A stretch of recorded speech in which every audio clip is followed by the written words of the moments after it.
Hello, fourth graders. Oh, wait, I just happened to be showing you my new dog, and his name is Nugget, like a little golden nugget. And so I just thought I'd show you what I am doing these days when I can't be with you. And I am so glad to see you today because I have some riddles. And you know, they're probably all going to be about Santa, right? And you fourth graders are so smart, you'll get it like that. What is red and white and spins in a circle? Look smart. Yep, that's it. It's Santa in a clothes dryer. Say, sometimes I find myself doing too many things at once and not concentrating on what I should do. And when I am looking at something else, I probably am looking like that. How about you? Do you look around sometimes when you should be focusing on one thing? Yeah. Well, that is going to be the story that we hear today, and it's called Pretzel-Faced Willie. Pretzel-Faced Willie. And when I hold this sign up, I want you to say, Pretzel-Faced Willie. Are you ready? I'll have your teachers tell me if you did do this, okay? Down in Palestine, and we'll show you our Texas map again, and I have it marked right down there in East Texas. Dallas is up here in Fort Worth, and I see you right there in Argyle. Well, William Henry grew up down in Palestine, back in the 60s and stuff, and he lived on a farm, and his family lived right down the road, about a half mile from his grandmother. He went to see his grandmother almost every day. As he stepped onto his floor, onto the porch one day, it was creaking, and he got the smell of something instantly. It was gingerbread. Do you love that smell? Well, he hurried inside, and Grandma was in the kitchen and said, "Oh, William Henry, I'm so glad to see you. I have baked you some gingerbread. Sit down right there." And she cut him a big piece of gingerbread, and he ate it up hungrily. Oh, it was so good. And she said, "Why not? Guess what? The dog had puppies last night. You want to run out to the barn and look at the puppies? You sure can." And so he ran out to the barn. When he came back later talking about the puppies with their little eyes still closed and just whining and always wanting to drink some milk from Mommy, she laughed and she said, "I know." She said, "William Henry, I want you to take home this gingerbread for your mom and your dad, okay? Will you do that?" And she said, "Will you do that?" Because William Henry was looking over at the red dirt dauber that had come inside her window and was trying to get out. It was scratching against the screen and couldn't get out. And William Henry kept looking at the little hole that it probably came in on. And why didn't he find that? And finally his grandmother said, "Pretzel-Faced Willie, will you pay attention?"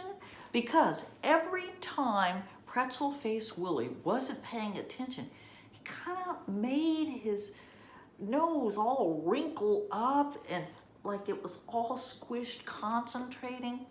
And his uncle started calling him Pretzel-Faced Willie. So Grandma said, "Pretzel-Faced Willie, will you pay attention?" Yeah, Grandma, I'll take that home to my mom and dad." And she said, "Okay, hold out your hands." And she gave him a great big piece. She said, "Don't you drop this in the dirt on the way home." "No, Grandma, I won't." He ran down the steps, and no matter how fast he ran, he didn't drop it, but he could tell it was bouncing around. So he kind of closed his hands a little bit more, and then he tripped over a rock and he really grabbed it, and he walked up, and his mom was outside hanging up clothes, and she said, "William Henry, what do you have there?" And he opened his hands, and the gingerbread had become a black, gooey mess. His mama said, "Get over there by the water hydrant and wash your hands off." My goodness, what a mess. What happened here, son? He said, "Oh, Grandma gave me some gingerbread for you and Daddy, and she told me to hold it tight and not let it fall in the dirt, and that's what I was doing." And she said, "Oh, pretzel face Willie, you just pay attention. I'll tell you how to carry something home next time that Grandma gives you something good to eat." But by then, pretzel face Willie was watching the hogs over there in the pen, and he could see a corn cob out, and so far none of the hogs had got it. And she was saying, "Now, William Henry, I want you." And he kept watching it. Would they find that corn cob over there? And Mama finally looked at him and said, "Pretzel face Willie." And he said, "What, Mama, what?" She said, "When Grandma gives you something good to eat to bring home, you put it in a napkin. Ask her for a napkin, and you carry it home carefully like that. Got it?" And he said, "Yes, ma'am. Yes, ma'am, I sure would." And she said, "You could also be safe by putting the napkin on your head and then wearing your baseball cap over it. That way no flies will get to it." Yeah. And just then one of the pigs got that corn cob, and he was kind of laughing at me. She said, "Did you hear me?" He said, Yeah. Well, 3 or 4 days went by, and he walked back down to Grandma's house, and he opened the door, and he could immediately hear clunk, clunk, clunk, clunk, clunk, clunk, clunk, clunk. Well, and back then, people had to make their own butter out of the cream that they had. And so she was doing a butter churn, going clunk, clunk, clunk, to get it all nice and firm. She said, Pretzel face Willie said, "Butter? Oh, Grandma." She said, "Yep, I just made a batch over there, and I made you some cornbread."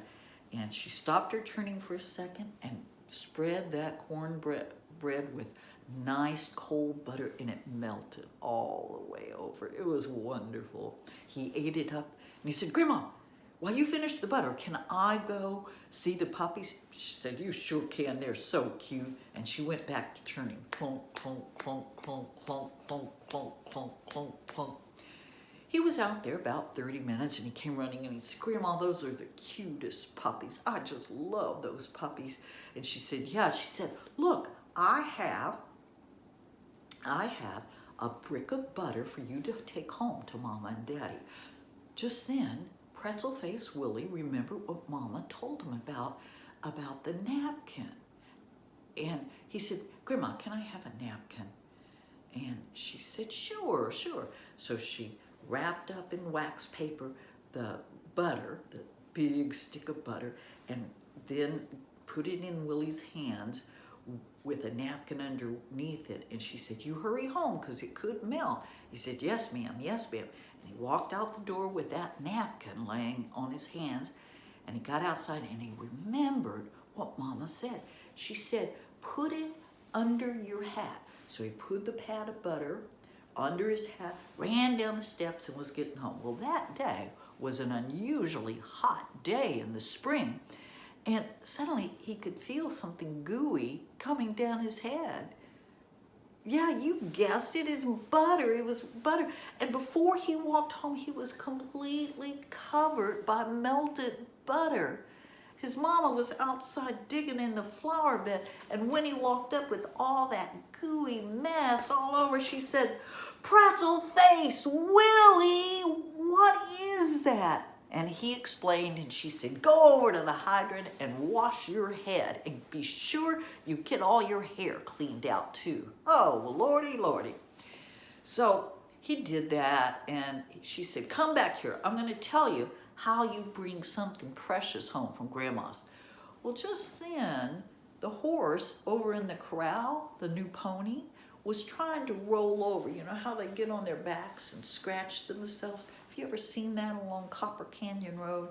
They get on their backs and try to scratch themselves. And he was watching that. And she said, now listen up. And he said, yeah.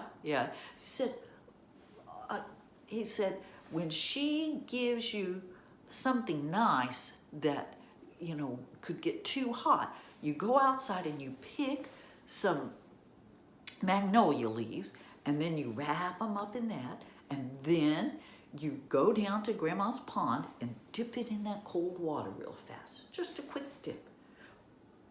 Okay, and just then that horse almost turned all the way over, which his uncle said a horse could never do. And he said, yeah, Mom, yeah, Mama, yeah. And she said, did you hear me? And he said, yes, I know. She said, okay, you got it? Well, several weeks went by and nothing else happened. Grandma didn't send anything home with Pretzel Face Willie. And then he walked over to say howdy to her one day, and she was sitting on her front step with a little bundle in her arm. And she said, well, hello, William Brown. I'm so glad to see you. Look what I have. And kind of out of that towel, she unwrapped a cute little puppy, just kind of like my Nugget. And she unwrapped that cute little puppy. And he said, a puppy, oh, I love this. This is one of the ones I really like.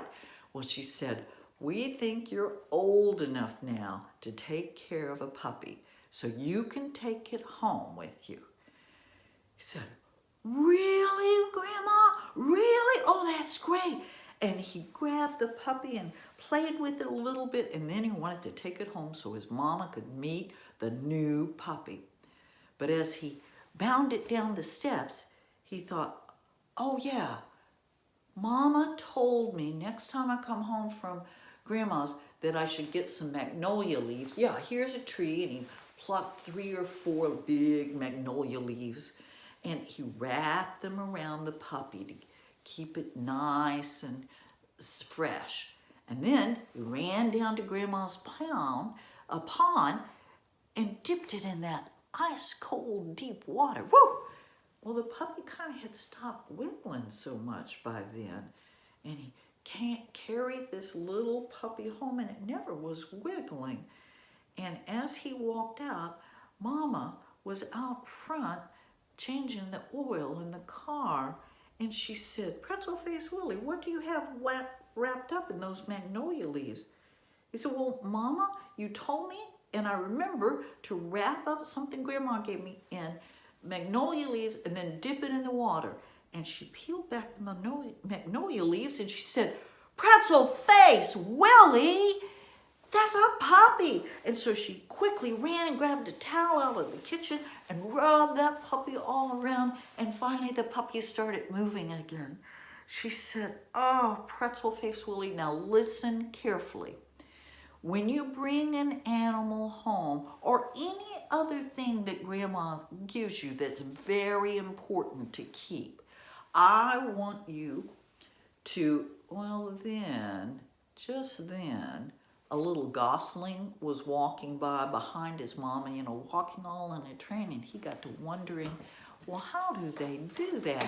And his mama looked at William Henry and said, Pretzel Face Willie, what do you think you're watching? Look at me. Oh, yeah, Mama, yeah. But he was still kind of watching that gosling walk by.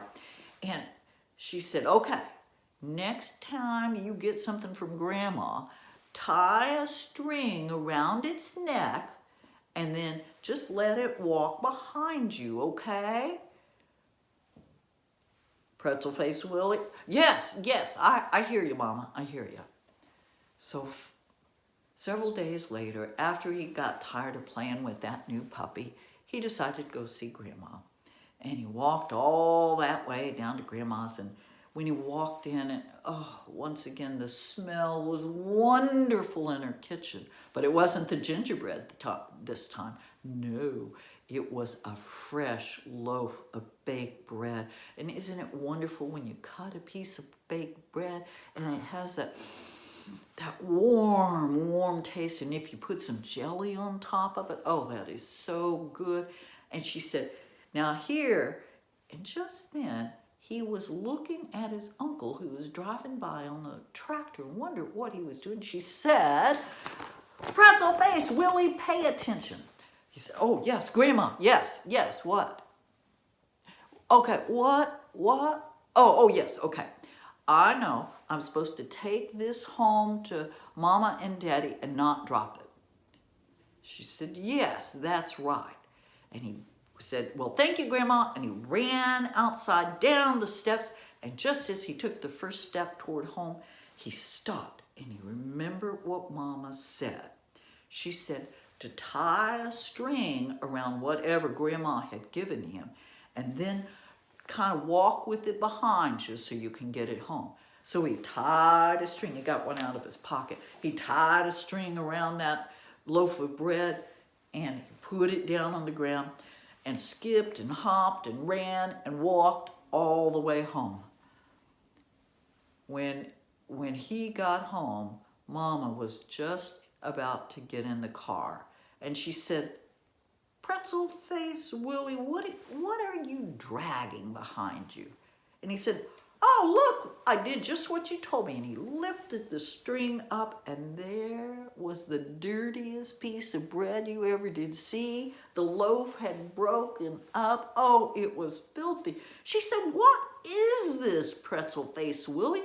He said, well, it's a loaf of bread, and you told me to tie a string around.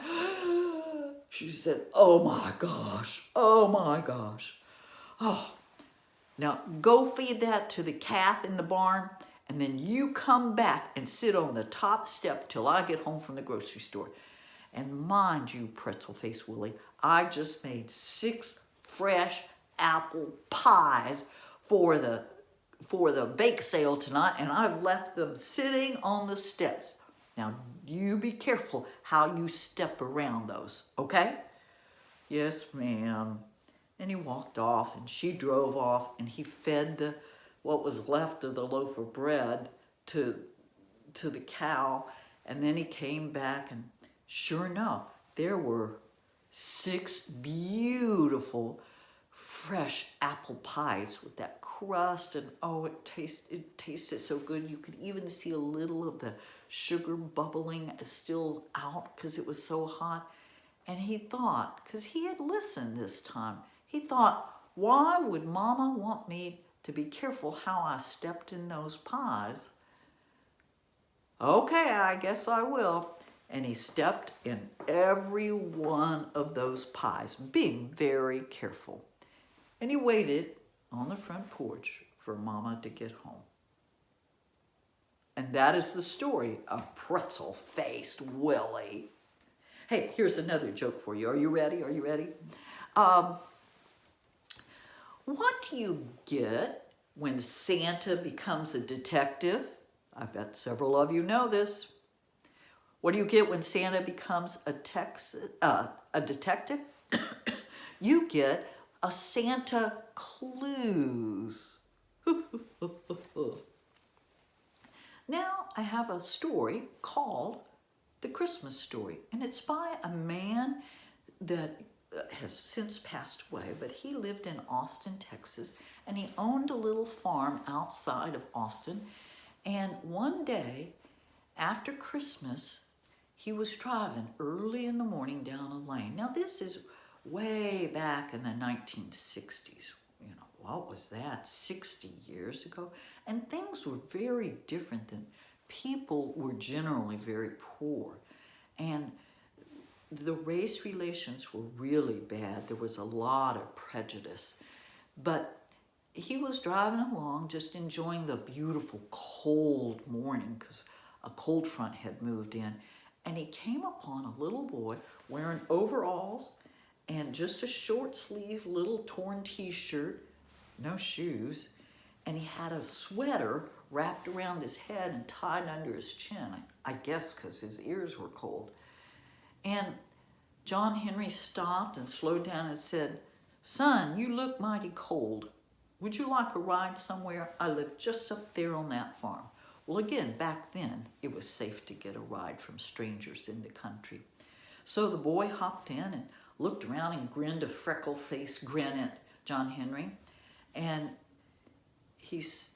John Henry decided not to ask him how his Christmas was, because he kind of figured the little boy was so poor, he didn't have much of a Christmas.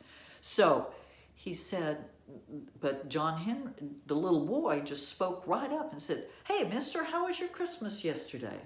Well, John Henry said, "We had a very nice day yesterday." And he said, "Well, I bet you didn't have as nice of a Christmas as we did. I had my first Christmas ever yesterday." "Really? Well, that's nice." She said, "Oh, yeah, Papa always says that Santa and his reindeer never come down here because all us folks down here are so poor that we'd probably butcher his reindeer and have them to eat for lunch. But so we just never had one until yesterday." "Well, tell me about it," said the man. "Well, you see, 2 days ago, we were all just playing out in the front yard, me and my 4 brothers and sisters, and we saw this lady driving down our road, and she stopped and she said, 'Is your father here?' We said, 'Dad, come on out.' And here he comes, and he says, 'Yes, ma'am, what can I help you with?' She said, 'We have some gifts and some food for all of you. If you'll just drive into town and load up your wagon, then you can have this gift that the townspeople have gathered for you.' He said, 'Okay, thank you, ma'am.' By then, Mama had wandered out carrying the baby, and he said, 'Well, I think I'll go to town, see what these folks have for us.' And all of us kids said, 'We want to go, we want to go, we want to go.' And Mama said, 'No, settle down, you can't go.' And Papa drove to town, and we climbed trees and we looked out because we were dying for him to get home. Well, about an hour or so, we could hear the creak of the wagon coming. And we all ran into the road, ran up to Papa, and the wagon was full, completely full. And Daddy stopped the horses and held up 2 big turkey fryers. And he said, 'Look, Mama, we can have turkey tomorrow.' And she was, 'Oh, Papa, that's wonderful.' And he reached back again, he laid the turkeys down, and picked up these beautiful oranges. And I'm taking these oranges over to show my cousin who lives down the road. He's never seen one either. So Mama climbed aboard the wagon and began to hand out all these nuts that we've never seen. We've seen pecans before, but not these kind of nuts. Oh, there was so much food. And Papa just kept laughing at us. And just then, old Sam Jackson was leading his donkey, pulling that rickety old cart down the road. Sam Jackson is the sharecropper that leads down the road. Well, he was guiding that little donkey with that thing, and Papa hollered to him, "Hello, Sam Jackson, I'm glad to see you. Hey, did you get your wagon full of some Christmas victuals?" "No, sir, I didn't," said Sam Jackson. "I heard about it, but I just figured it was for, like, you white folks, so no, I didn't have any." He said, Papa stopped and looked at Mama for a minute, and she looked at him, and he said, "Well, dadgummit, I forgot again. What am I? I'm just so flighty head. I don't know what I was supposed to do. When I picked up all this stuff, the folks said, 'Would you take half of this stuff to Sam Jackson and his family?' Sam Jackson said, 'Well, that's mighty nice of them and mighty nice of you.' Papa said, 'I tell you what, you bring your missus and your 5 kids down here tomorrow morning, and we'll celebrate Christmas tomorrow.' Well, we kids could hardly wait till the next day. But Mama and Papa kept saying we couldn't have anything till the next day, till our Christmas celebration. We could hardly sleep that night. And But crack of dawn, we heard Mr. Jackson's wagon creaking up to the house. We ran out in the cold morning of Christmas, and there were his 5 kids. We all walked up to him kind of shy-like at first, but then one of us kind of punched the other one, and we all started playing, and we just played and played and played. Meanwhile, Mrs. Jackson and Mama went inside with all this food, ready to start cooking. Papa and Mr. Jackson got some sawhorses and laid them out, and then they took some planks of wood and laid it across those sawhorses. Mama had washed a sheet the night before and they laid that over the table just like a regular rich folks tablecloth. Well, we were so very excited for that food, but us kids started playing games like we'd play Christmas gift, and we'd hide like a rock or something and then run away, and then other kids had to find, and we had a good time playing Christmas gift. Another time we played smell the food, and one of us would have to run up to the door and take a sniff before Mrs. Jackson or Mama said, "Get away from that door." Well, finally, Dad came out and rung the bell and said, "Kids, we need everyone to come in for a Christmas feast." Well, when we walked in and saw that white covered table, and by every place there was an orange and an apple and a candy cane. I never had a candy cane before. We all took our seats, Mr. Jackson's family on one side and our family on the other. Mr. Jackson was at one head of the table and Daddy sat at the other head. And Daddy looked at Mr. Jackson and said, "You know, I hear tell you're a deacon at one of the churches and that you're very well respected at that church. I'd like you to say the prayer." Mr. Jackson said, "Well, I'd be honored to, sir." And he said, "Let's bow our head." He said, "Lord, we just wanted to pray today to say howdy to you on this Christmas day and hope your Christmas day is just as good as ours." And we all sat down and ate, and it was such a wonderful meal. Well, I again decided to bring my orange down to my cousin and show him. And he said, "Oh, that's mighty fine." He said, "Well, look, mister, there's my cousin's house right there. Thank you very much for the ride." And he jumped out of the door and ran over to his cousin's house. John Henry drove away and thought about, that's the real meaning of Christmas. How about one more joke, our last one of the year? What do you call an elf wearing earmuffs? Anything you want, because he can't hear you. You've heard my stories and you've listened well. Now they are yours to tell. Thank you very much, and I'll see you next year. Bye-bye.